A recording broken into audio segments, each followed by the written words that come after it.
It's now time to switch our attention into more operational aspects, as we are now looking at how to map business processes.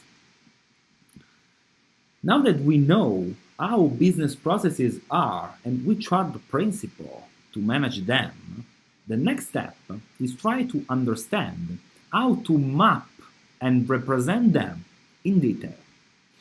Of course, as we can see, it won't be possible to give a perfect representation of all the processes at all levels, as modeling choice need to be made, like, as we already saw, the level of breakdown.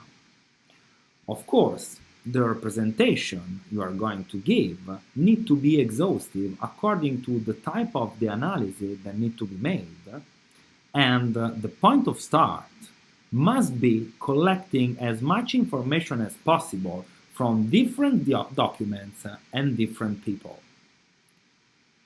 Like, for example, the organizational chart, the quality manual, the procedure documents, interview with process owners, main process actors, main process customer, and so on. The first step when modeling is to design what we can call the process architecture, which, again, is strictly correlated to the level of breakdown you decide to adopt to map the business processes. The process architecture, in fact, realized the hierarchical levels of process representation in terms of macro processes, phases that will fall within the scope of the analysis. For example, as we can see in the slide, if we want to map the supply chain processes, at level 0, we will going to represent the value chain made by the supply chain unit of analysis, the other supply chain at the upstream, and the customer at downstream. At level 1, instead, we will represent which are the supply chain processes, namely plan, source, make, and deliver. At level 2, instead, we will describe each process through its variant. For example, we can see that for the make process, we can differentiate between make to stock production type, make to order production type, and engineer to order production type. Finally, at level 3, for each process, the detailed breakdown of activities for each variant need to be reported. For example, for the source process of an assembly product, we have the following activities: the delivery planning and schedule of orders, the reception of the assembly, the quality control of the assembly, the transportation of the assembly at the plant, and finally, the supplier payment. Once the process architecture has been defined and modeled, the next step is to making dynamic this process representation. How can we make the process representation dynamic? For each of the final node of the process architecture diagram, it is necessary to represent what we can call the process flow chart. In order to represent the process flow chart, we can use what is known as business process modeling notation. The business process modeling notation, namely BPMN, is a diffuse visual notation for business process management representation, which follows a similar structure that the one of the UML, which is a typical language used by IT people in order to design IT system supporting organizational activities. Thanks to the business process modeling notation, we can realize what we call business process diagram. And you see an example of this type of diagram in the slides. The business process diagram is a standardized notation able to represent in an intuitive way complex processes and all its elements, and which can also be used as a source for the design of potential IT tools supporting this type of process.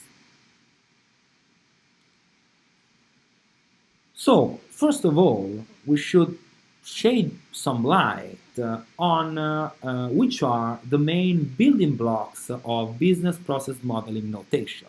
In particular, the business process modeling notation language is composed by 5 main elements: connecting objects, flow object, swim lanes, data, and artifacts. And now we are going to describe each of these more in detail.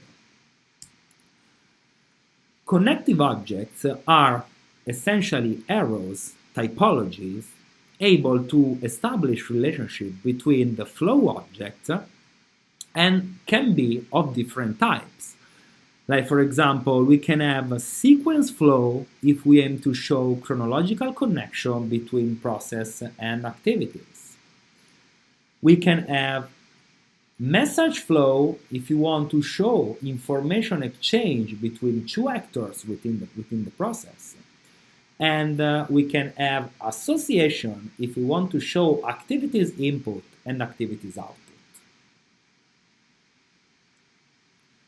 Switching to flow object, we first have what we can call activities, which are the first type of flow object. Activities essentially represent what actors realize and do during the process. Please see that they are represented through this square notation, but in order to refine your representation, you can also use logos to classify them. For example, you can use this human, let's say, picture in order to represent a user task, or a small hand in order to classify the task as manual. There are also other types of tasks like service, business rule, and so on. Then, the second type of flow object are events. Events are represented through small circles according to the time of the process at which they occur. As you can see, the notation, the graphical notation of the circle is different if the events is at the beginning of the process, so they generate new activities, or they are put at the intermediate level of the process, so impact activity flow, or are put at the end of the process, so occur at the end of the process and terminate the process itself. According to this different chronological timing of events, you have a different circle that need to be aligned in the process representation. Please note that events can also be differentiated according to their nature. As you can see, they can be message event, they can be timing event, they can be signaling event, conditional event, and so on. Events can also be differentiated between what we can call catching events and throwing events. In particular, catching events impact the process flow as input, while throwing events are events which are generated by the process. Let's focus our attention on catching events, and please look at the difference between the first and the second case. In the first case, the activity B can start only after the intermediate event, in this case a timeout, has happened. Instead, in the second case, activity B will start only if, after an intermediate event has occurred, in the specific, the timeout, activity A isn't finished yet. So if activity A has not been finished when time is running out, so activity B can start. Otherwise, the process is going to terminate. In both cases, the timeout represents a catching event as it impacts the process flow in some way.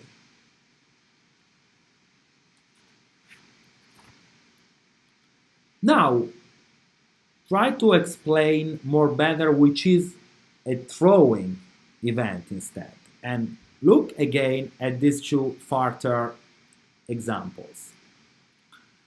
In the first case, activity A starts after having received a message, which is a catching event, and ends by generating another message. The generation of the other message represents a throwing event. In the second case, instead, the representation tells us that if activity C does not have all the information to be completed, so it gets an error message at the end of the execution of activity C, it generates an error, which is a throwing event. Otherwise, if all is okay, the process can step toward activity D and then be ended. You see also in the slides the detailed description of these two cases.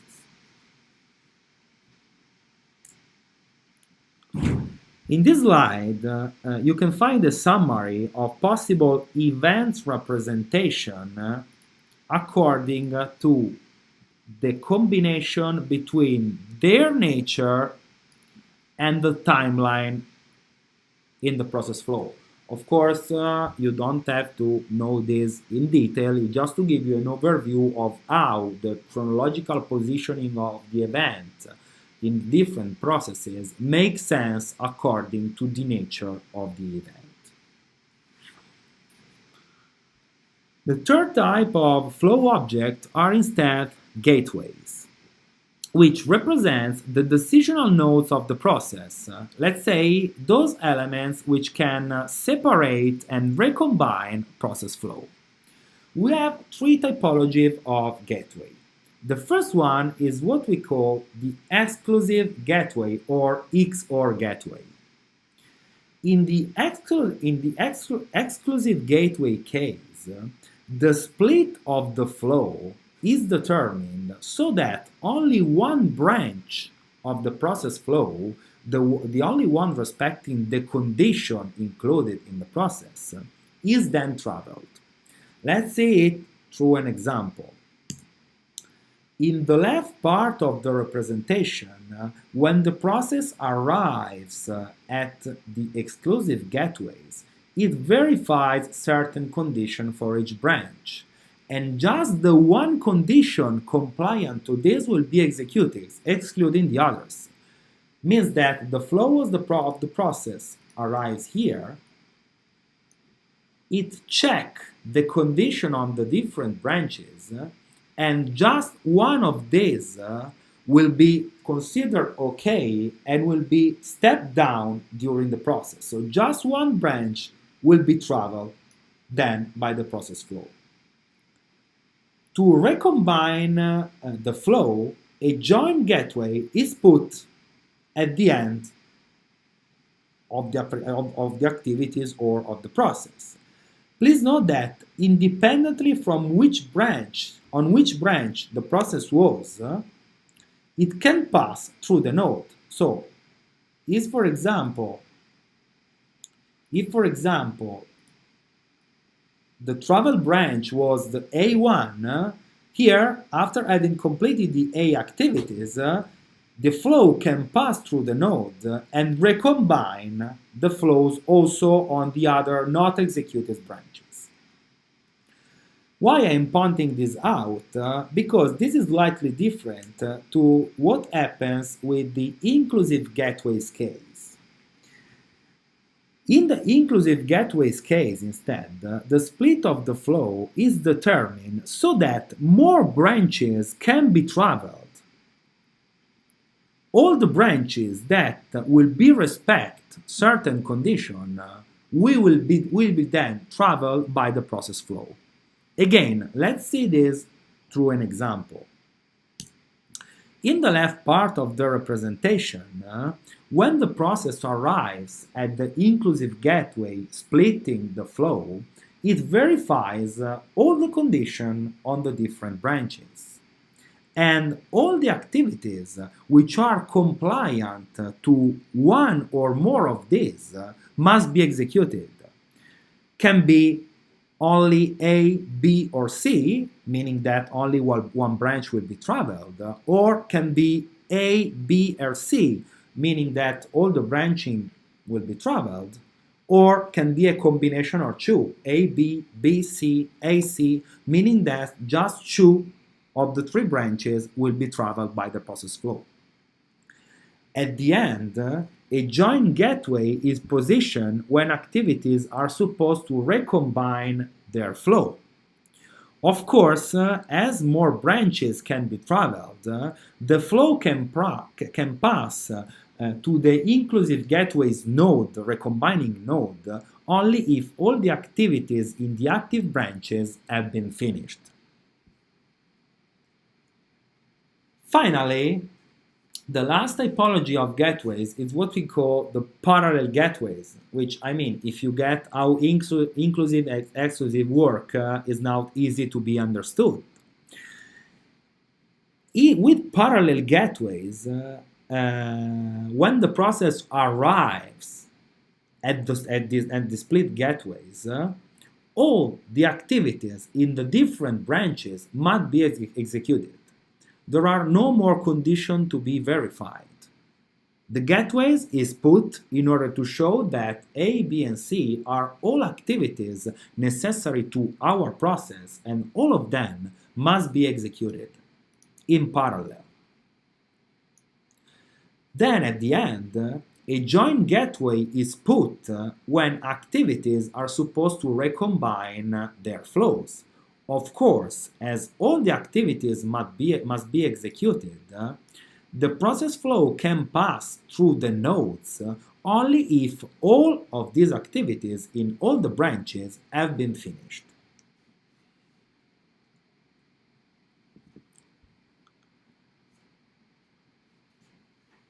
Okay, if all is clear until now, I think that now it's up to you. Because if you have well understood the business process modeling notation until now in these first preliminary objects and elements that characterize the BPMN language, you should be able to read this process. So have a look at this and try to understand a little better what this process represents and what's the description of this flow. In case you experience difficulties, listen again to the previous slides, because this means that you were not able to get some of the previous passages.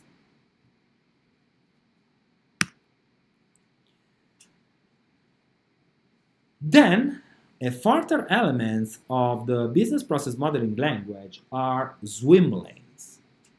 Swim lanes help to categorize activities among the different actors who step in the process. We can in particular distinguish between pools, which simply groups all the activities executed within the same actor, and lanes, which refines the pool representation by adding categorization of activities or role within the same actor. Let's see this through an examples.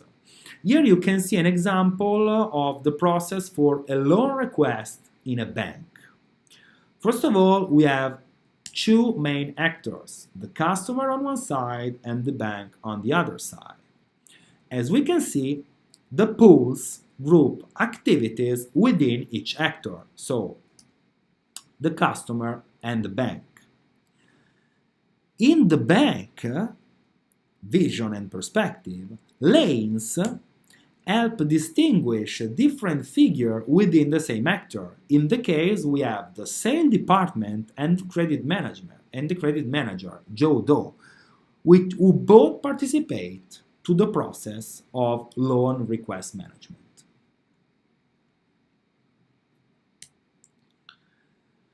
Then, another type of element that is typical of business process modeling notation language are data. Data specify the type of information that is used or produced by a specific process, activities, or by the process in its broader scope. Of course, this data can be a physical or electronic document like a purchase order or a mail, and so we talk about data objects. Instead, if we are talking about where information is stored, like in, let's say, physical archives or database, we talk about data store. Please note that these two icons are just representative of data object or data stores, and you can customize it according to what the data is or what the store is. Like, for example, to represent a mail, you can use a piece of paper or a laptop. To represent a purchase order, you can use, let's say, the shape of the purchase order, but you can customize the icon of the data object and the data store as you want. Finally, last elements are what we call artifacts. Artifacts are essentially elements to enrich the business process diagrams. For example, we can have group, let's say, are simply means to highlight critical part of the process in order to catch the attention of the people who are looking at the process, that this is a phase or activity or a sub-part of the process that need to be monitored or analyzed. Then we have annotation, which is essential a text adding to give more information on the process. And we have also IT system. So if we want to highlight the role of particular IT system on the process, we can represent this IT system in correspondence to particular moments, events, activities, and so on. So, to sum up now our knowledge on business process management, let's try to read and interpret together this process, which is an example of the flow for pizza ordering and delivery. If we step through the diagram, we can start from the pizza customer.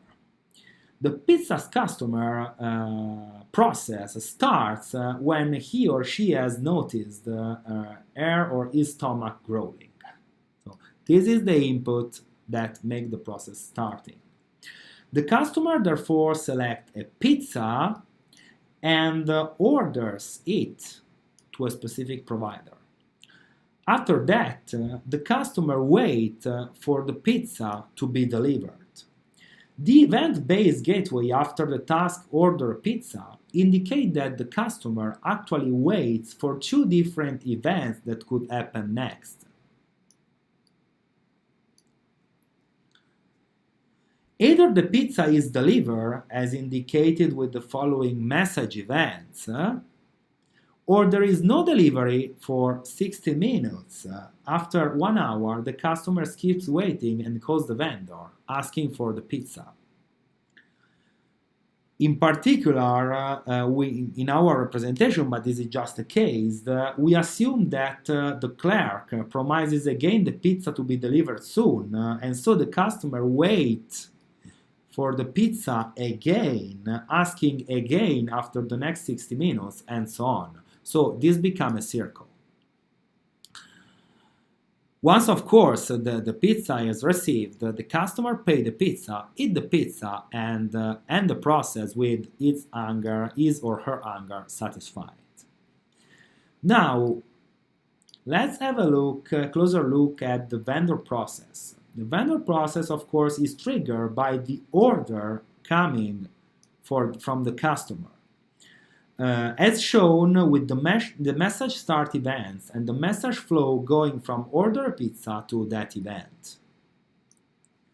After baking the pizza, the delivery boy will deliver the pizza and receive the payment, which includes also giving the receipt to the customer.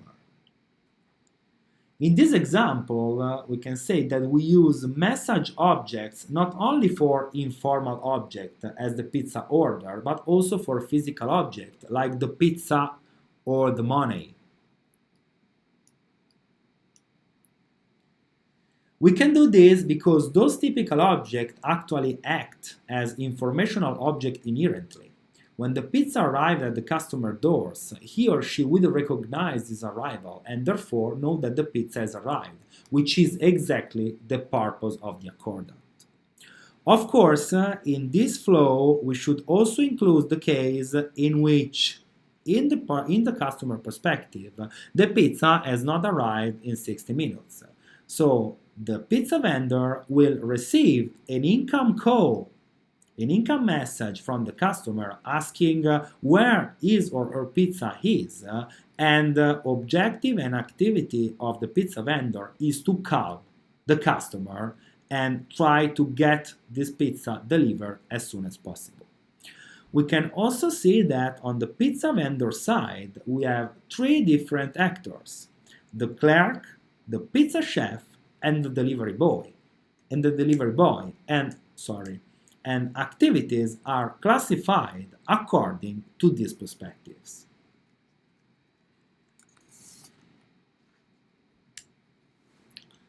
Now, in order to understand if you are able not only to read a business process diagram, but also to represent it, this is an exercise for you.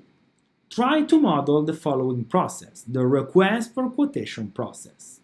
Solution will be given by Friday, so the idea is that you should try to do this by Friday. Please note that this is not an assignment, but I strongly suggest you to do this, as further exercises like this and a bit more difficult are yet to come.